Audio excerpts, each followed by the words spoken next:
ఇటువంటి భావన ఆమెలో మొదటి నుంచి ఉంది. కానీ ఈ యొక్క కేటీఆర్ గారు అబ్రాడ్లో ఉండి ఉద్యోగం చేసుకుంటున్న ఆయన తీసుకొచ్చేసి మళ్ళా రాజకీయాల్లో ప్రవేశపెట్టి ఆయనకి ఎటువంటి రాజకీయ అనుభవం లేదు. కవిత గారికి ఎక్స్పీరియన్స్ ఉంది, ఉద్యమ పోరాటం చేసింది ఆమె.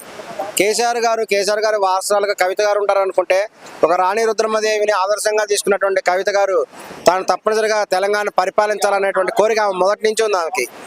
ఆ సందర్భంలో కూడా కేసీఆర్ గారు చెప్పారు, ఎప్పుడైతే తెలంగాణ వస్తుందో ఈ యొక్క టీఆర్ఎస్ పార్టీని కాంగ్రెస్ లో కలిపేస్తాను, తద్వారా మనం పరిపాలన చేద్దాం ప్రతిపాదించడం జరిగింది. ఆ సమయంలో కవిత గారికి సోనియా గాంధీ మరియు ప్రియాంక గాంధీ వీళ్ళందరి మధ్య ఒక గుడ్ రిలేషన్ అనేటువంటిది కూడా ఏర్పడింది. కవిత గారు కూడా మొదటి నుంచి కూడా కాంగ్రెస్ పార్టీలో చేరాలి అనేటువంటి ఉద్దేశంతో కూడా ఉన్నారు. కానీ తెలంగాణ వచ్చిన తర్వాత కేసీఆర్ గారు మాట తప్పారు. ఆయన తన పార్టీని ఈ యొక్క కాంగ్రెస్ పార్టీలో కల్పించలేదు. వాస్తవానికి సోనియా గాంధీ ఇచ్చారు తెలంగాణ, ఇదే వాస్తవం. ఈ విధంగా కవిత గారికి కూడా సోనియా గాంధీ గారి మీద కాంగ్రెస్ పార్టీ మీద మొదటి నుంచి కూడా అభిమానం ఉంది. కానీ తదుపరి వచ్చినటువంటి